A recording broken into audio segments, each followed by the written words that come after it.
नमस्कार मित्रांनो. सर्वप्रथम बी ए स्मार्ट टीचर या आपल्या यूट्यूब चॅनलवर आपले मनःपूर्वक स्वागत.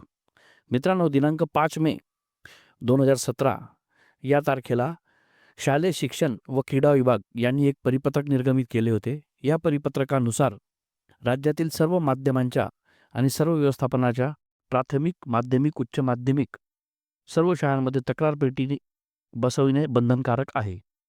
त्या अनुषंगाने तक्रार पेटी प्रत्येक आठवड्याच्या कामकाजाच्या शेवटच्या दिवशी उघडण्यात यावी.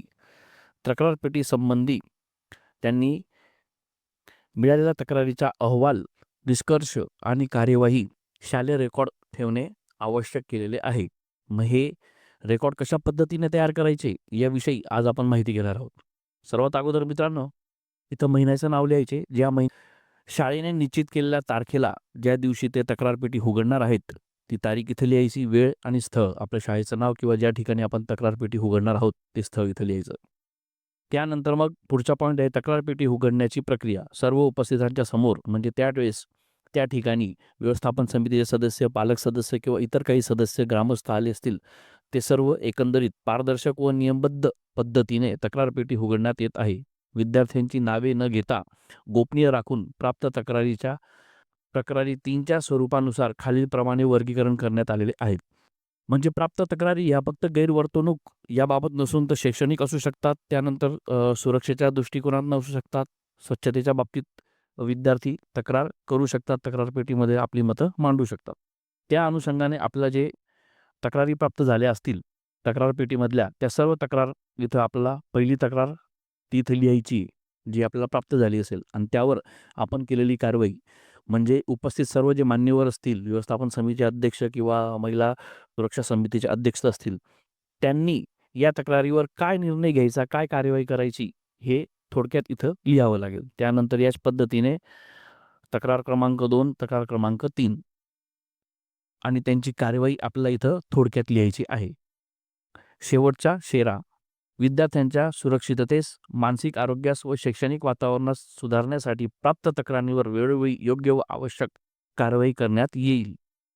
या ठिकाणी तक्रार पेटी उघडण्याच्या दिवशी जेवढे सदस्य आले असतील, जेवढे उपस्थित असतील, ते सर्व सदस्य, उपस्थित ग्रामस्थ, पालक यांची नावं लिहायची, आणि ते समिती सदस्य आहेत किंवा शिक्षक प्रतिनिधी आहेत किंवा विद्यार्थी किंवा पालक आहेत, ते सर्व इथं त्यांचं पद लिहायचं आणि इथं त्यांच्या सह्या घ्यायच्या, आणि शेवटी मुख्याध्यापक नाव आणि सही शिक्का.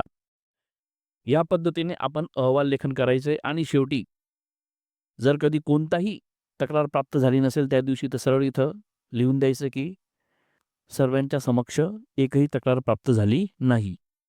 आणि याच पद्धतीने मित्रांनो, आणखी एक नमुना आहे. त्या पद्धतीने सुद्धा आपण शालेय स्तरावर रेकॉर्ड ठेवू शकतात. या पद्धतीने आपण एक डायरी करू शकतात किंवा एक फाईल तयार करू शकतात. तक्रार पेटी, अहवाल, शाळेचे नाव, युडास क्रमांक, आणि या ठिकाणी बघा तारखेवाईज आपल्याला लिहायचे. तक्रार नोंदणी दिनांक इथे लिहायची. तक्रारदाराचे नाव किंवा हा कॉलम आपण हाईड करू शकतात. तक्रारीचा प्रकार, स्वच्छतेविषयी तक्रार दिलेली, वर्गात केरकचरा असतो त्यामुळे विद्यार्थ्यांना बसायला अडचण होते असं विद्यार्थ्यांनी तक्रार केलेली आहे. त्या अंतर्गत मग तक्रारीची तारीख, मिळालेली तारीख, उपाययोजना किंवा कार्यवाही, स्वच्छता कर्मचाऱ्याला सूचना दिली. मोठ्या शाळा असेल तर ते कर्मचाऱ्याला सांगू शकतात, जे शिपाई असतील ते. आणि लहान शाळा असेल तर मग स्वच्छता मॉनिटर नेमण्यात आला, विद्यार्थ्यांना सूचना देण्यात आला, परिपाठामध्ये सांगण्यात आले. या पद्धतीची आपण इथं कारवाई लिहू शकतात. स्टेटस आपलं पूर्ण झालेलं आहे, कारवाई केलेली आहे, आणि निराकरण ज्या दिवशी केलं त्याची तारीख, आणि इथं उपस्थित 3, 4, 5 जे व्यक्ती असतील त्यांच्या इथं सह्या घ्यायच्या. ओके. त्याच पद्धतीने मग इथं दुसऱ्या तारखेला बघा, इथं गृहपाठ तक्रार असेल किंवा पाण्याची समस्या असेल, बहुतेक विद्यार्थ्यांनी एकत्र येऊन पिण्याचे पाणी खराब आहे किंवा त्यात काहीतरी घाण वस्तू पडली, अशी तक्रार आपल्याला तक्रार पेटीमध्ये मिळू शकते. ही स्वच्छतेसंबंधी तक्रार आहे, सुरक्षतेसंबंधी तक्रार आहे. मग त्यावेळेस आपण काय कारवाई केली ते लिहायचं. ही प्रलंबित असेल तर या पद्धतीने लिहायचं. प्रलंबित हे पुढच्या मीटिंगमध्ये सॉल्व्ह होणार आहे. या पद्धतीने इथं सह्या घ्यायच्या. आणि मित्रांनो, ही सर्व PDF आपल्याला डिस्क्रिप्शन बॉक्समध्ये मिळणार आहे. तिथून आपण PDF डाउनलोड करू शकतात. आणि पुढील महिन्यामध्ये आपल्याला काही उदाहरणासाठी गैरवर्तन बाबतीत किंवा शैक्षणिक समस्या बाबतीत किंवा स्वच्छतेबाबतीत काही तक्रारी असतील तर त्यांचे अहवाल लेखन कशा पद्धतीने करायचं, कारवाई कशा पद्धतीने करायचं मुख्याध्यापकांसाठी, त्याचे नमुना आपण आपल्याला पाठवणार आहोत. त्यासाठी व्हिडिओ तयार करणार आहोत. हा व्हिडिओ आपल्याला केव्हा मिळेल, जेव्हा आपण चॅनल सबस्क्राईब केलं असेल, बेल आयकॉन प्रेस करून, तेव्हाच आपल्याला त्याचं नोटिफिकेशन मिळणार आहे. म्हणून बेल आयकॉन प्रेस करून सबस्क्राईब बटन दाबून घ्या. लवकरच पुढच्या व्हिडिओमध्ये आपण भेटणार आहोत. तोपर्यंत टेक केअर आणि गुड बाय.